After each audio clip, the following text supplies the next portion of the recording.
Diario. La divina misericordia en mi alma. Santa María Faustina Kowalska. Vilna, 26 de octubre de 1934, viernes. Resumen del Catecismo de los Votos Religiosos. Continuación. No tengas miedo, hija mía, yo estoy contigo. En aquel mismo momento desaparecieron todas las tinieblas y los tormentos.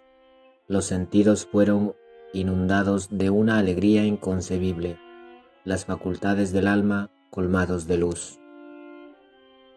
Quiero decir también que aunque mi alma ya estaba bajo los rayos de su amor, no obstante las huellas del suplicio soportado quedaron en mi cuerpo 2 días más, el rostro pálido como de una muerta y los ojos inyectados de sangre. Solo Jesús sabe lo que sufrí. Comparado con la realidad, es pálido lo que he escrito. No sé expresarlo. Me parece que he vuelto del más allá. Siento aversión a todo lo que está creado. Me abrazo al corazón de Dios como el niño recién nacido al pecho de su madre. Miro todo con ojos distintos.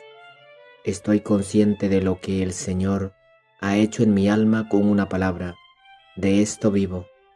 El recuerdo del martirio sufrido me da escalofríos. No hubiera creído que es posible sufrir tanto si yo misma no lo hubiera pasado. Es un sufrimiento totalmente espiritual. Sin embargo, en todos estos sufrimientos y combates no abandoné la Santa Comunión. Cuando me parecía que no debía recibirla, entonces iba a ver a la maestra y le decía que no podía ir a la Santa Comunión, que me parecía que no debía recibirla. Sin embargo, ella no me permitía abandonar la Santa Comunión, y yo iba a recibirla, y me daba cuenta de que solo la obediencia me había salvado. La maestra misma me dijo después que estas experiencias habían pasado pronto solamente porque usted, hermana, fue obediente. Fue por el poder de la obediencia que usted pasó tan valientemente la prueba. Es verdad que el Señor mismo me liberó de este suplicio, aunque estas cosas son espantosas. No obstante, ningún alma debería asustarse demasiado, porque Dios nunca da por encima de lo que podemos soportar. Y por otra parte, quizás nunca nos dé a nosotros suplicios semejantes. Y lo escribo porque si el Señor quiere llevar a un alma a través de tales sufrimientos, que no tenga miedo, sino que sea fiel a Dios y en todo lo que depende de ella.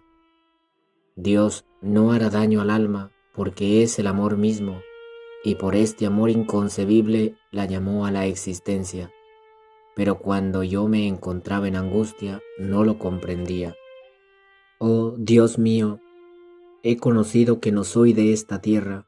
El Señor me lo ha inculcado en mi alma en alto grado. Estoy presente más en el cielo que en la tierra, aunque no descuido en nada mis deberes. En esos momentos no tenía al director espiritual y no conocía ninguna dirección. Rogaba al Señor, pero no me daba ningún director. Jesús mismo es mi maestro desde la niñez hasta ahora. Me ha conducido a través de todas las selvas y todos los peligros. Veo claramente que solamente Dios puede llevarme por un peligro tan grande sin ningún daño ni perjuicio, y mi alma quedó intacta y vencía siempre todas las dificultades que eran imaginables. Salía. Sin embargo, el Señor me dio el director, pero más tarde.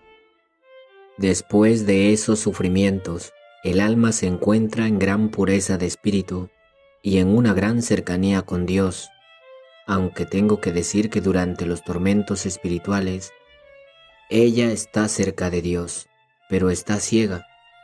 La mirada de su alma está envuelta en tinieblas y Dios está más cerca de esta alma sufriente, pero todo el secreto está precisamente en que ella no lo sabe.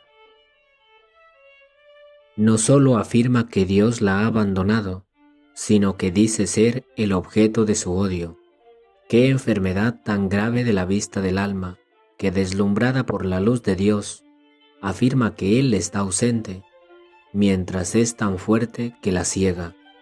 Sin embargo, conocí después que Dios está más cerca de ella en aquellos momentos que en cualquier otra circunstancia, ya que con la ayuda normal de la gracia no podría superar las pruebas. La omnipotencia de Dios y una gracia extraordinaria operan aquí, porque al no ser así, sucumbiría bajo el primer golpe. Oh Divino Maestro, esto es solamente tu obra en mi alma. Tú, oh Señor, no temes poner al alma al borde de un abismo terrible, donde ella se asusta y tiene miedo, y tú vuelves a llamarla.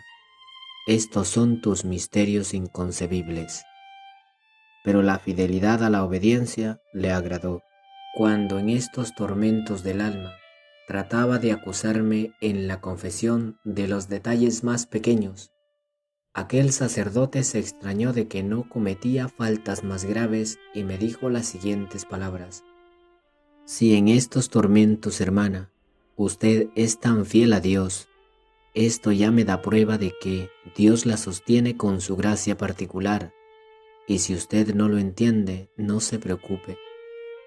Es extraño, sin embargo, que en estas cosas los confesores no pudieran ni comprenderme ni tranquilizarme hasta el encuentro con el padre András y luego con el padre Sopochko. Algunas palabras sobre la confesión y los confesores. Recordaré solamente lo que experimenté y viví en mi propia alma. Hay 3 cosas por las cuales el alma no saca provecho de la confesión en aquellos momentos excepcionales.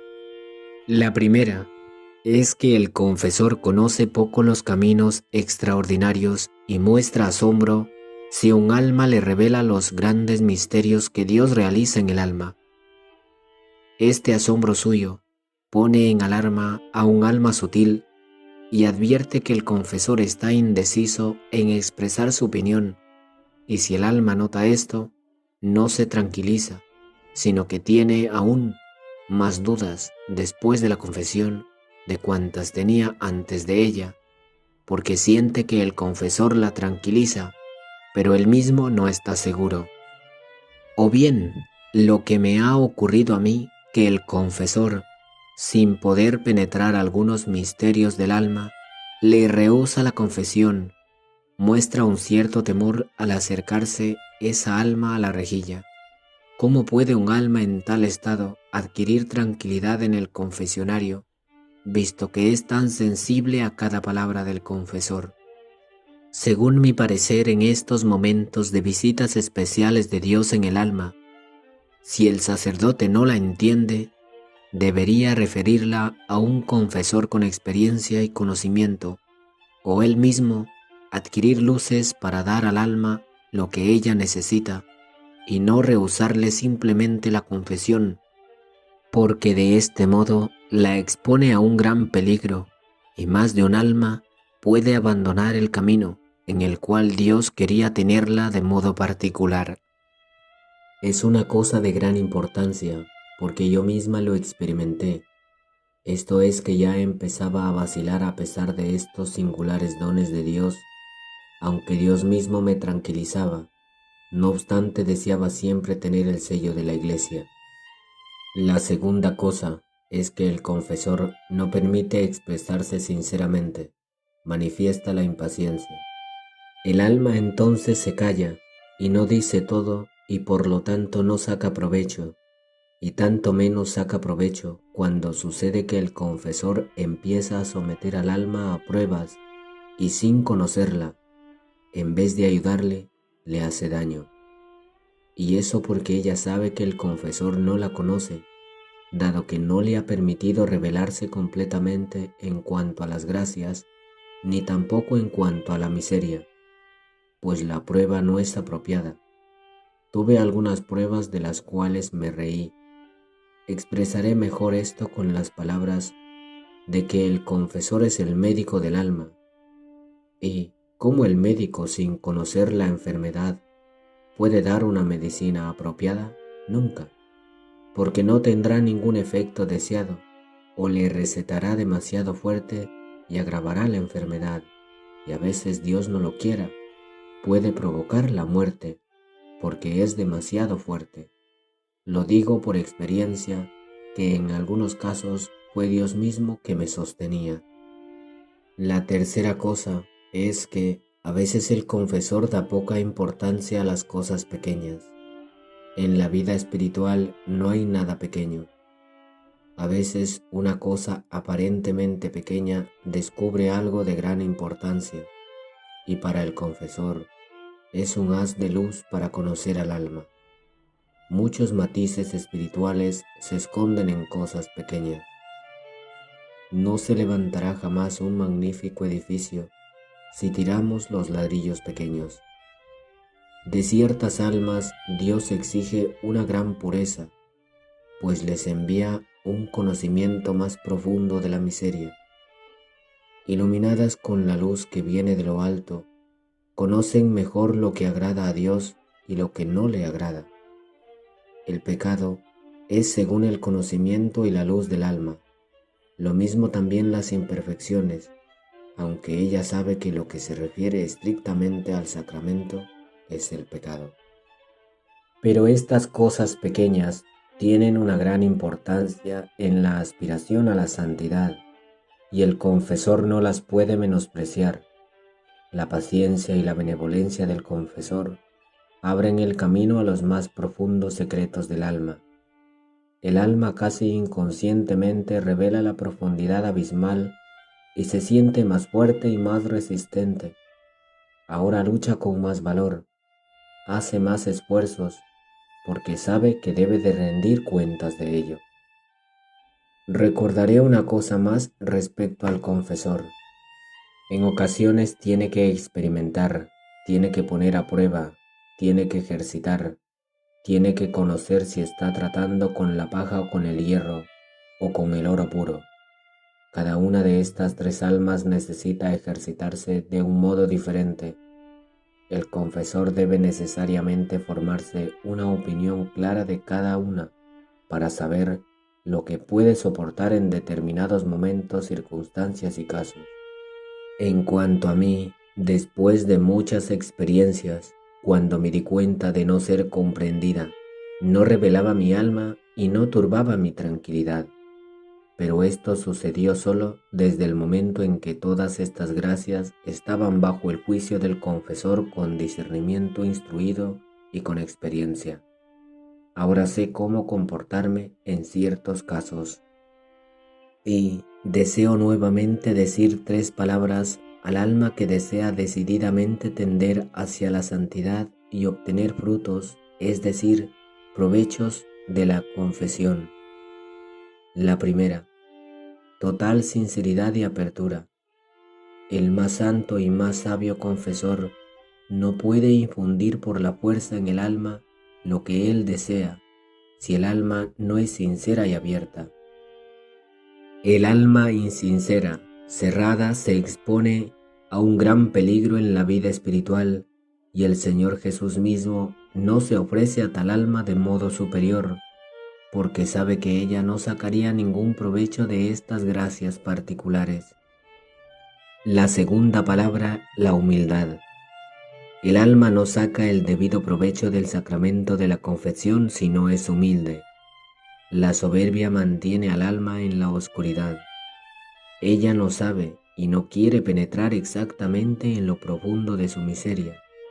Se enmascara y evita todo lo que le debería sanar. La tercera palabra es la obediencia. El alma desobediente no conseguirá ninguna victoria, aunque el Señor Jesús mismo la confiese directamente.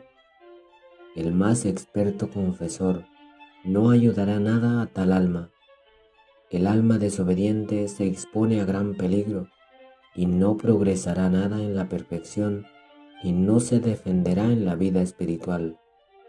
Dios colma generosamente con gracias al alma, pero al alma obediente. Oh, qué gratos son los himnos que fluyen de un alma víctima. Todo el cielo queda admirado por tal alma, especialmente si es probada por Dios. Ella dirige hacia él sus nostálgicos lamentos. Su belleza es grande porque fluye de Dios. Camina por la selva de la vida herida por el amor divino. Toca la tierra con un solo pie. El alma, al salir de aquellos tormentos, es profundamente humilde. La pureza de su alma es grande. Sin reflexionar, en cierto modo, ella sabe mejor lo que conviene hacer en un momento determinado y lo que conviene abandonar. Siente el más delicado toque de la gracia y es muy fiel a Dios. Ella reconoce a Dios desde lejos y goza de Dios incesantemente. En muy poco tiempo descubre a Dios en las almas de otras personas y en general en su alrededor. El alma es purificada por Dios mismo. Dios, como puro espíritu, introduce al alma en la vida puramente espiritual. Dios mismo primero preparó y purificó a esta alma, es decir, la hizo capaz para una estrecha convivencia con Él. De modo espiritual, ella está en la comunión con el Señor, en un descanso de amor. Habla con el Señor sin uso de los sentidos. Dios llena al alma con su luz, su mente iluminada, ve claramente y distingue los grados en esta vida espiritual. Ve cómo se unía a Dios de un modo imperfecto cuando participaban los sentidos y la espiritualidad estaba unida a los sentidos, aunque de una manera ya superior y especial, no obstante imperfecta. Existe la unión con el Señor superior y más perfecta, es decir, la intelectual. Aquí el alma se ve más protegida de las ilusiones, su espiritualidad es más profunda y más pura. En una vida donde intervienen los sentidos, uno está más expuesto a las ilusiones. Debería ser mayor la prudencia de ella misma, del alma y de los confesores. Hay momentos en los cuales Dios introduce al alma en el estado puramente espiritual. Los sentidos se apagan y están como muertos. El alma está unida a Dios de manera más íntima posible. Está sumergida en la divinidad. Su conocimiento es total y perfecto, no parcial como antes, sino general y completo. Se deleita en ello, pero quiero hablar todavía de los momentos de la prueba. En tales momentos es necesario que los confesores tengan paciencia con esa alma, pero la mayor paciencia la debe tener el alma consigo misma. Oh Jesús mío, tú sabes lo que experimenta mi alma al recordar aquellos tormentos. Más de una vez me he extrañado de que los ángeles y los santos queden silenciosos cuando un alma soporta semejantes sufrimientos. Sin embargo, ellos nos aman muy especialmente en tales momentos. Más de una vez mi alma gritó hacia Dios como un niño pequeño grita con todas sus fuerzas cuando la madre tapa su rostro y él no la puede reconocer. Oh Jesús mío, por esas pruebas de amor, sea gloria y honor a ti, tu misericordia es grande e inconcebible. Oh Señor, todos tus proyectos respecto a mi alma están llenos de tu misericordia. Recordaré aquí que los que conviven con tal persona no deben agregar sufrimientos exteriores, ya que de verdad cuando el alma tiene el cáliz lleno hasta el borde, a veces justamente esta gota que nosotros agregamos a su cáliz será aquella que sobra y rebosará el cáliz de la amargura. ¿Y quién responde por aquella alma? Guardémonos de agregar sufrimientos a los demás, porque eso no agrada al Señor. Si las hermanas o las superioras supieran o sospecharan que el alma dada está soportando esas pruebas y a pesar de eso, por su parte le agregan sufrimientos, pecarían mortalmente y Dios mismo pediría por esta alma. No hablo aquí de los casos que por su naturaleza son pecados, sino que hablo de algo que en otro momento sería pecado. Tengamos cuidado de tener aquellas almas sobre nuestra conciencia. Es un gran defecto de la vida religiosa y de la vida en general que, al ver a un alma en sufrimiento, siempre se tiene ganas de agregarle aún más. No hablo de todos, pero sí existen. Nos permitimos hacer juicios de todo tipo y hablamos allí donde muchas veces no deberíamos repetirlo.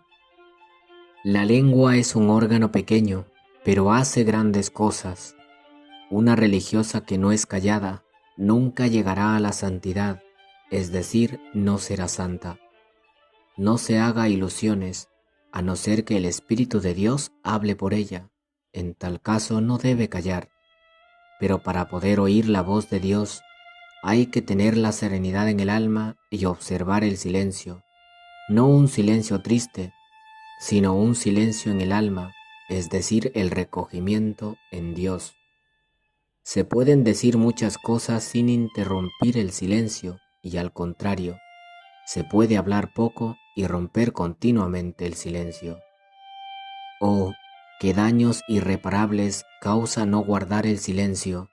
Se hace muchos daños al prójimo, pero sobre todo a su propia alma.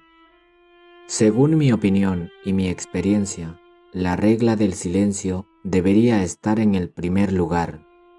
Dios no se da a un alma parlanchina que como un zángano en la colmena zumba mucho, pero no produce miel. El alma hablantina está vacía en su interior. No hay en ella ni virtudes fundamentales, ni intimidad con Dios, ni hablar de una vida más profunda, ni de una paz dulce, ni del silencio en el que mora Dios. El alma sin gustar la dulzura del silencio interior es un espíritu inquieto y perturba este silencio en los demás. Vi a muchas almas en los abismos infernales por no haber observado el silencio.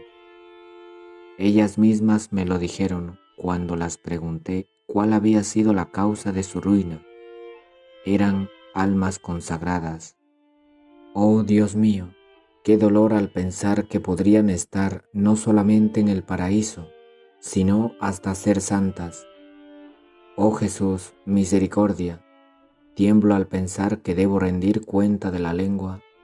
En la lengua está la vida, pero también la muerte.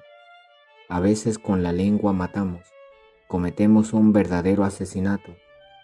¿Y podemos considerar esto como una cosa pequeña? De verdad no entiendo estas conciencias.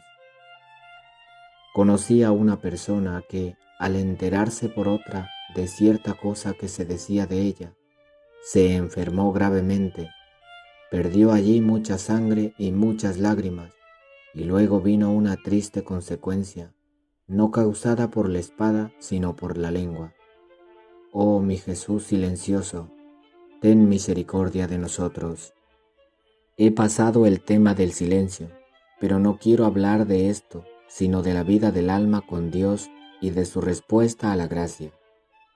Cuando el alma ha sido purificada y el Señor está en relación de intimidad con ella, ahora se concentra toda la fuerza del alma en tender hacia Dios. Pero ella de por sí no puede nada.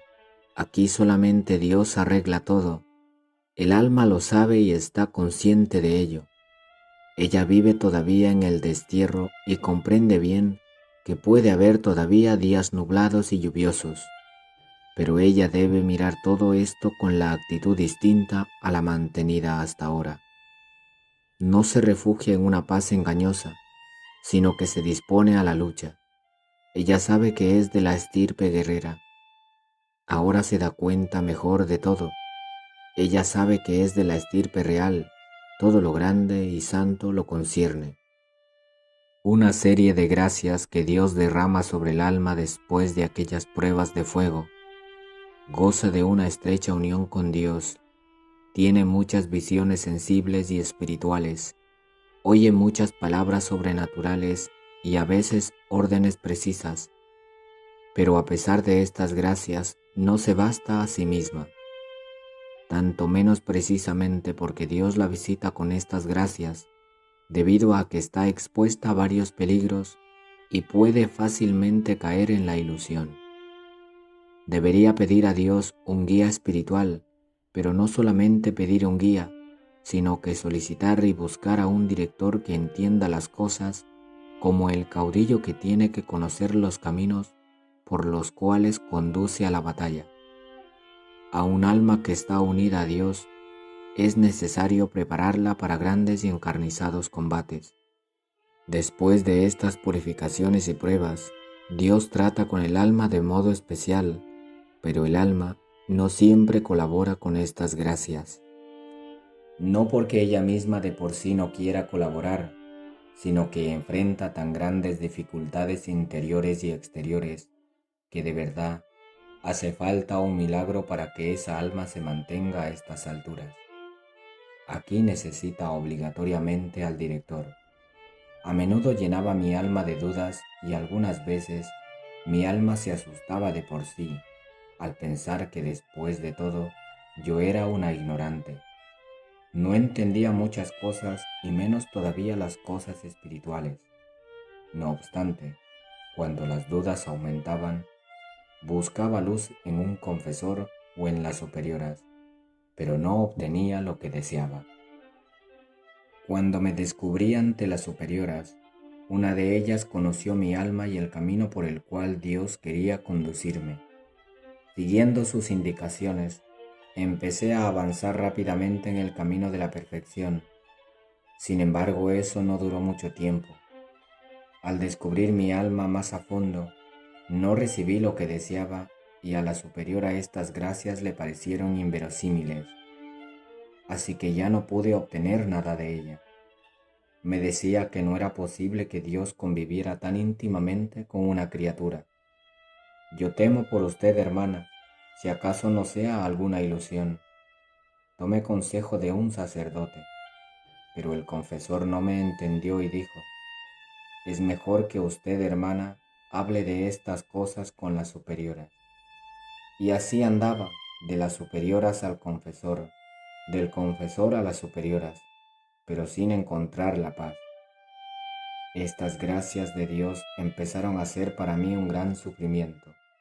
Más de una vez dije directamente al Señor Jesús: tengo miedo de ti. ¿No eres acaso algún fantasma?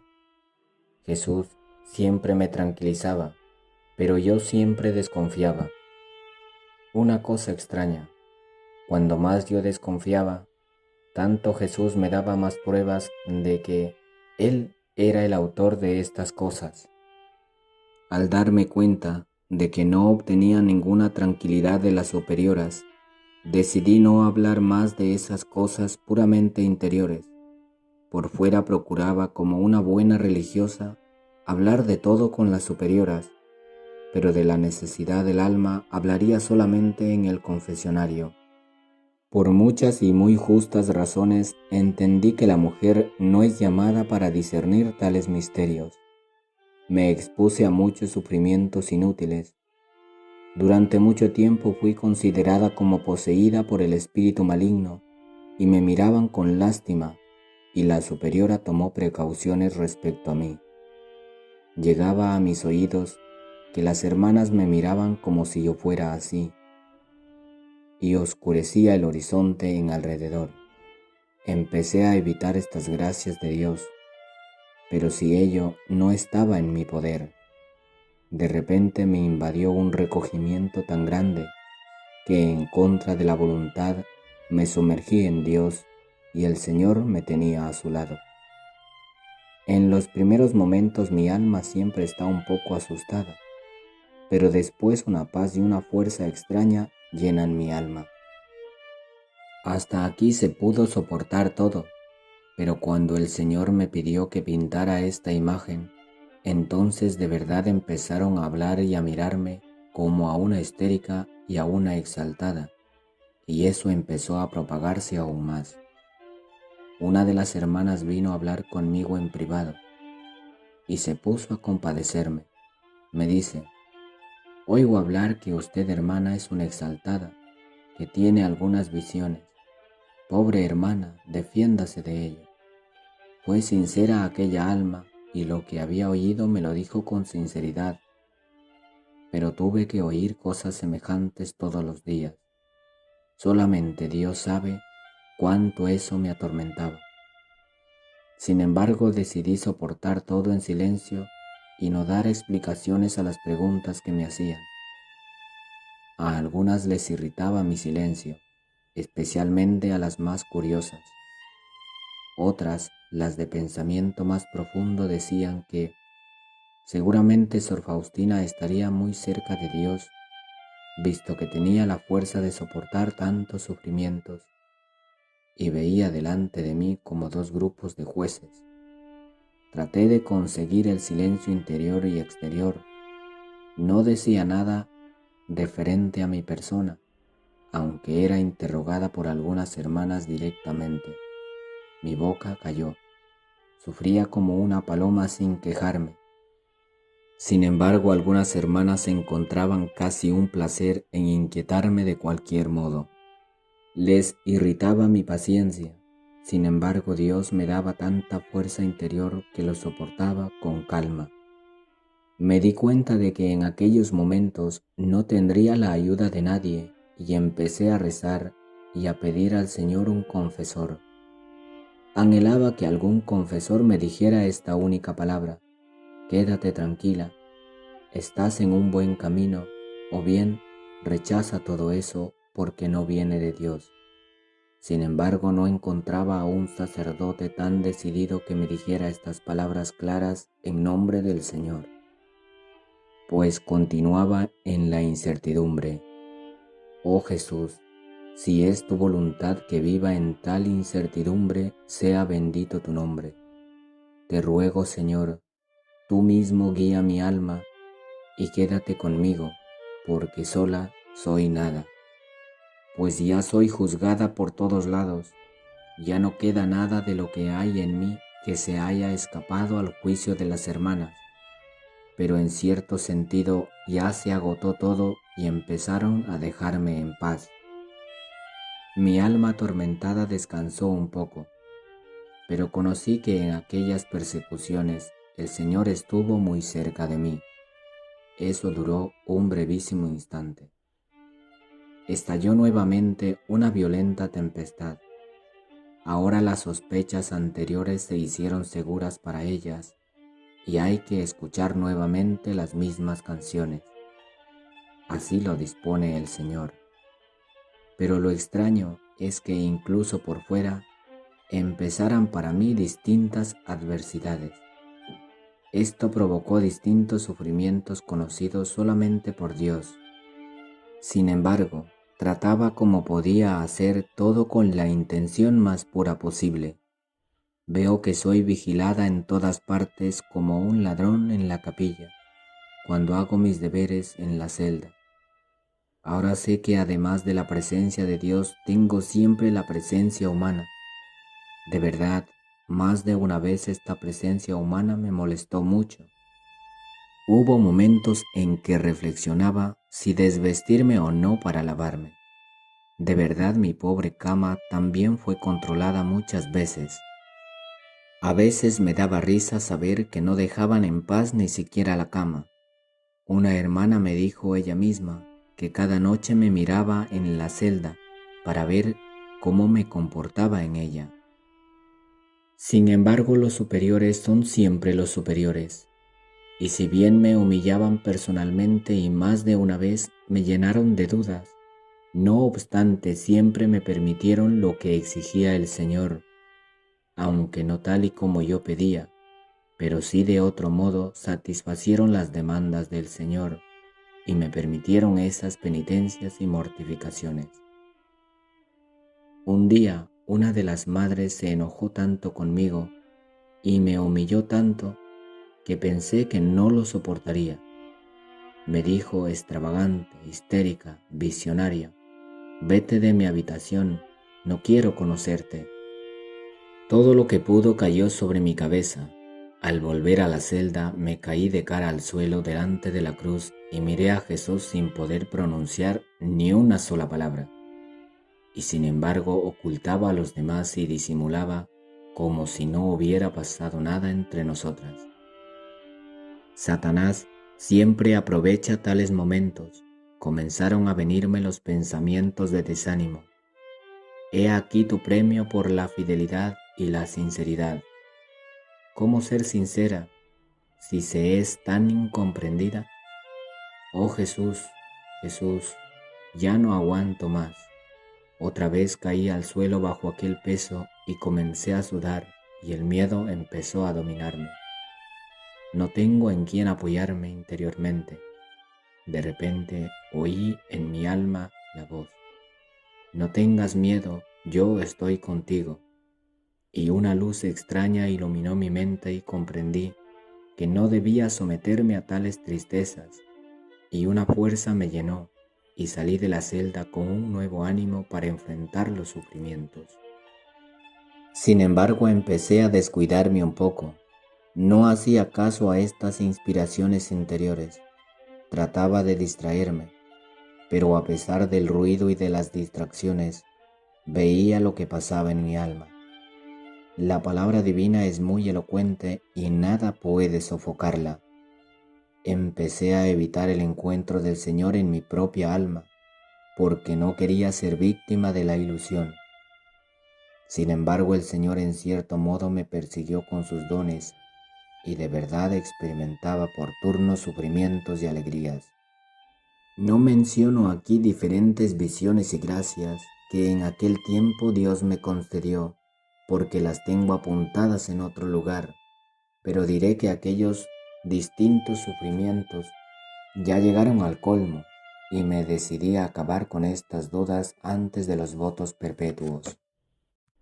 Durante todo el tiempo de la probación, rogué por la luz para el sacerdote a quien debía revelar mi alma hasta lo más profundo, y rogué a Dios que Él mismo me ayudara en esto y me diera la gracia de contar las cosas más secretas que había entre mí y el Señor, y que me predispusiera a que yo considerara cualquier cosa que aquel sacerdote decidiera como decidida por Jesús mismo.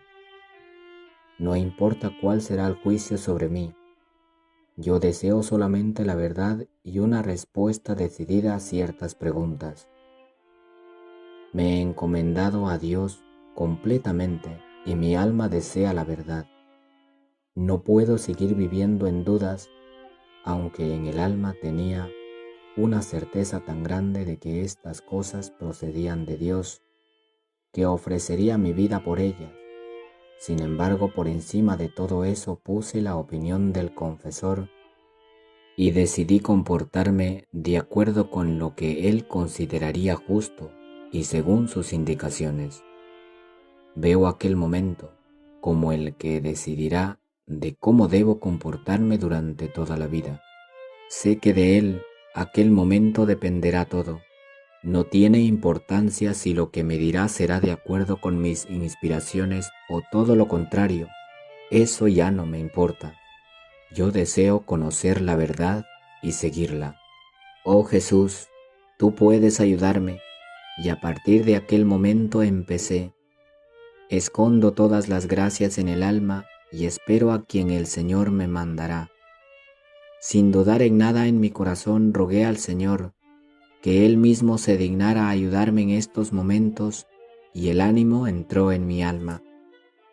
Debo mencionar todavía que hay algunos confesores que ayudan al alma y son, según puede parecer, padres espirituales, pero hasta cuando todo va bien y cuando el alma tiene mayores necesidades, entonces son indecisos y no pueden, o más bien no quieren entender al alma. Procuran liberarse de ella lo antes posible, pero si el alma es humilde, siempre saca alguna pequeña ventaja. A veces Dios mismo envía un rayo de luz a lo profundo del alma, por su humildad y su fe. A veces el confesor dice lo que no pensaba decir en absoluto, y él mismo no se da cuenta de ello. O que el alma crea que son las palabras del Señor mismo, aunque tenemos que creer que cada palabra en el confesionario es de Dios, pero lo de que he mencionado más arriba es algo que viene directamente de Dios, y el alma siente que el sacerdote no depende de sí mismo, sino que dice lo que no quisiera pronunciar. Pues de este modo Dios compensa la fe. Lo experimenté muchas veces en mí mismo. Me sucedió una vez confesarme con un cierto sacerdote, muy docto y muy estimado. Siempre me era severo y contrario en estas cosas, pero una vez me dijo: «Debes saber, hermana, que si Dios quiere que hagas eso, pues no debes oponerte. A veces Dios quiere ser alabado de este modo. Quédate tranquila, si Dios ha empezado, terminará. Pero te digo la fidelidad a Dios y la humildad, y una vez más la humildad. Recuerda lo que te he dicho hoy». Me alegré y pensé que tal vez aquel sacerdote me hubiera entendido, pero las circunstancias fueron tales que no me confesé nunca más con él. Una vez me llamó una de las madres de mayor edad y de un cielo sereno empezaron a caer truenos de fuego, de tal modo que ni siquiera sabía de qué se trataba.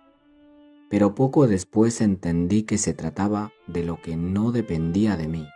Me dijo: «Quítese de la cabeza, hermana, que el Señor Jesús trate con usted tan familiarmente, con una persona tan mísera, tan imperfecta.